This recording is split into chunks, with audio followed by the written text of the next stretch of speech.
there, everybody. Commodore back. Central Florida is the new location of the Commodore's quarters. We'll be in these premises soon. I'm with the present owner. He is a wonderful gentleman by the name of Art Roberts. He is the former Michigan State wrestling coach, as well as he has the honor of coaching a U.S. Junior Olympic team that won a gold medal in the Olympics. That's right, folks. Art, how we doing today, buddy? We're doing great. You're doing great. My kind of guy. Yeah. My kind of guy, man. Why am I here today? I'm here today because when I walked into this man's house, we had an immediate connection. My eyes met his. We shook hands. I walked in. He had sports. He had a wall of fame. He had a wall of fame, just like the Commodore had, back at Club 61 in Staten Island. So this was the house. I never got past the hallway. He knew it. I knew it. They knew it. We're good to go. But I told Art I wanted to hear his story because it's fantastic. So, Art, tell me about your wrestling career in coaching. As a coach or as a wrestler? Let's hear both. Okay. I was too slow and too short to play basketball in the wintertime in college. So in the winter, I was in the workout room, and our football coach was also the wrestling coach. And he came in and he said, "Art, why don't you out for wrestling?" Mm-hmm. And I said, "I don't know anything about wrestling. I didn't wrestle in high school." He said, "Well, you could come out with our team and I'll teach you everything you need to know." Now, this is college level wrestling. So the first match I ever saw was the one I was in. And the college was? Yes, in college. What college was that? Wayne State University. Wayne State University. Shout out Wayne State University. Wayne State University. Yeah. What was their nickname? At the time, we were the. They became the Warriors, but we were the. A warrior. I'm a warrior. Yeah, but we weren't that. We were. What were we? Gosh, I can't think of the name before that. Don't worry, it'll come to you. It'll come. Yeah. Midnight. So you started as a wrestler. Yeah, but my first match, I was choking some guy out, and I leaned back, and the referee slapped the mat, and I thought, wow, this is pretty easy. And I got up, and he raised the other guy's hand, and I said, "Oh, what happened?" He said, "You pinned yourself." I said, "Oh, I need to learn a lot about this sport." Okay. So I spent the next 4 years trying to learn how to wrestle with guys in college level. Okay. I wrestled a guy that was the year before was the NCAA champion. He was from the Navy. He beat me 33-3. And we didn't have tech falls then. Wow, that's from the frying pan into the fire. Oh my God, it was amazing. And I came off the mat, and my coach said, "Great work." 33-3. Oh my God! So anyway, then I got out of college, and within a couple of years, I was coaching. And then you better know what you're doing. You got your other people counting on you. What level were you coaching at? High school. At high school level. High school level. So you have young men and women's future in your hands at this point. You're forming men and women. I was at a Catholic high school. They had only a junior class when I got there. They had a junior class, sophomore and freshman. No seniors yet. So I'm teaching these kids who have never wrestled like I never did. So I knew kind of where to start to get them going. So at the end of the first year, we won 3 and lost 7. But we won 3 matches, so it was a start. Yeah, you won. That's good. The next year, I took 3 kids. That year I took a boy to the state finals. 1 wrestler to the state finals, just 1. And he got beat in the opening round. He got seeded against the number 1 guy, got beat, and so he had to weigh in and come back the next day to get back in the tournament if this guy went all the way to the final. So this guy's in the semis right now, you know, and the next morning, Bill's made weight, and we're sitting there, and his guy lost. So he couldn't get back in the tournament, in the consolation.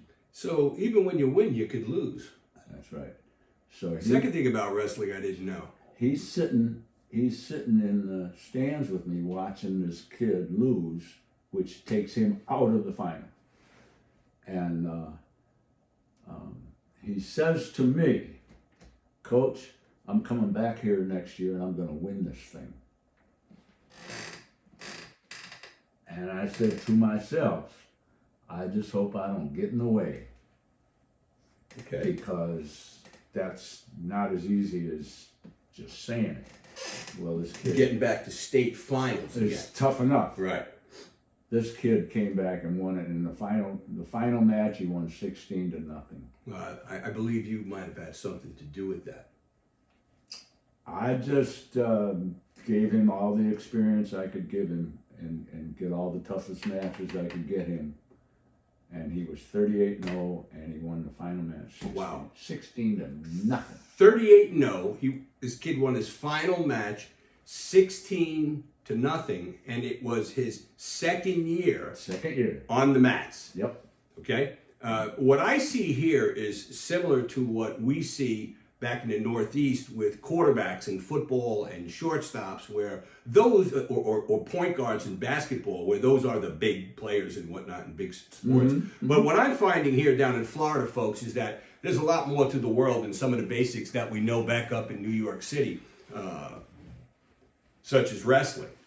Tremendous sport. And now you went on a little bit further with wrestling after the high school level, didn't you? Well, I continued coaching at the high school level, but I got involved with USA Wrestling, which is the lead up to the Olympic level kids. Okay. And to to get on the Olympic team. Okay. Similar, I guess, to what we have like in boxing or baseball or anything else. Yeah, you have qualifying tournaments that you get into, and then you have to win those, and then you get to maybe there's going to be 6 or 8 guys left in the pool. In your weight class? In your weight class, and then you wrestle it off. And I had a kid from our club win the Olympics in '84. Olympic champion Steve Frazier, he was from Hazel Park High School. Steve Frazier from Hazel Park High School in Michigan. In our wrestling club. Won the U.S. Junior Olympic gold medal. No, this was the Olympic. He won it all. Won the Olympic. Yeah, what do I know? I don't know anything. As usual, the Commodore is a squat. Can't even get the man's name right to start the show off as usual. My spams will be very proud of that out there. I'm doing the best I can, though. Big find, this guy, though. I mean, what a gentleman. Please continue. Yeah, and then I had in 1976, I had a kid from my high school make the Olympic team. Finished 4th. He lost in the final round. Let's get things in perspective here. In 1976, you were a high school wrestling coach. Yeah. In 1976, the Commodore graduated Curtis High School in Staten Island. Just a young kid. Note the smile on both of our faces. Can you feel it? Can you feel it? Oh my God! Yes, yeah, it's good. Good stuff. There's a lot of since you walked in my house and you knelt down and started petting my dog who was dying. I knew this guy's special. I knew it, and I said, "We'll see if this works out, but let's go." And we made the deal without the. Hey, listen, we made the deal. Back to you. People. Listen, back to you. Okay, back to you. Let's come back down. Okay, to you're out of high school coaching. You're doing club coaching. No, I'm still coaching high school the whole time. Explain this Michigan State relation now. I was really good friends with a guy who had won the Olympics in 1960, Doug Blueball. And he was an assistant coach at Michigan State. So I was taking my kids up there for summer camps and stuff like that, and I became buddies with this There you guy. go. And what a great guy. And that's where I started learning a lot about coaching and teaching kids and motivating kids. And that kid that made the Olympic team, he was coached by Dan Gable. And anyone who knows wrestling Dan Gable. knows who Dan Gable is. And Dan Gable was an Olympic champion, never lost a match in the Olympics. He won all his college matches except his last one. Wow. All of them until he got beat in the final, and I watched that match. It was amazing. But anyway, great motivator when he was a coach at Iowa. And I went to a clinic from him. Shout out OG, Iowa. Yeah. Oh, my. So I went to a clinic that he was giving, and I thought, man, what a motivator. If I could just motivate like that guy, I'd be doing all right. Well, this boy that made the Olympic team in '76, Gable was on the Olympic team in '72, Okay. was now one of the coaches. And we talked about Dan Gable, and Joe said to me, Joe Sade is the kid, said, Coach, you were a better motivator than Dan Gable. You were the best motivator I've ever known. As a kid on the Olympic team.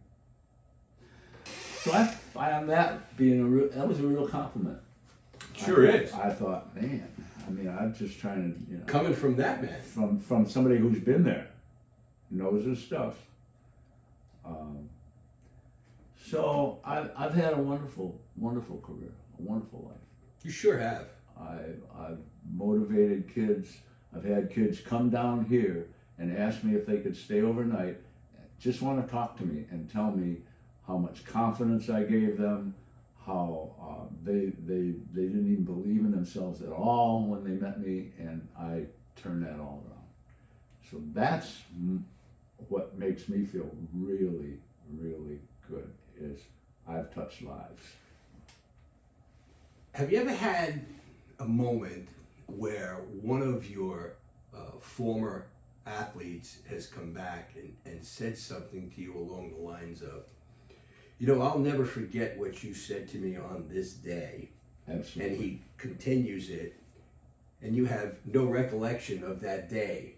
Oh no, I remember all of that. See, I can't remember crap.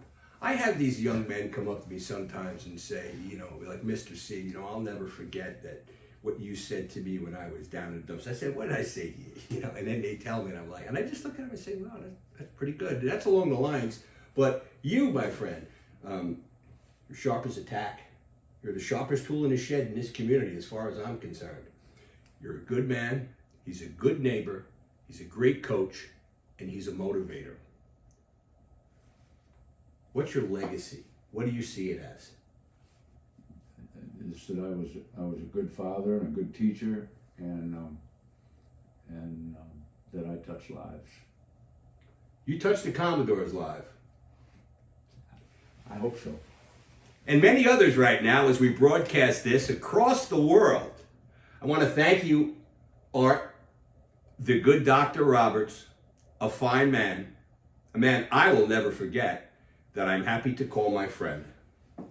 Thank you, sir. Thank you, Art. You've been listening and watching the Commodore's Quarters from the home of the new Commodore's Quarters in the Royal Highlands located in Central Florida. Oh, baby, we're going to rock and roll.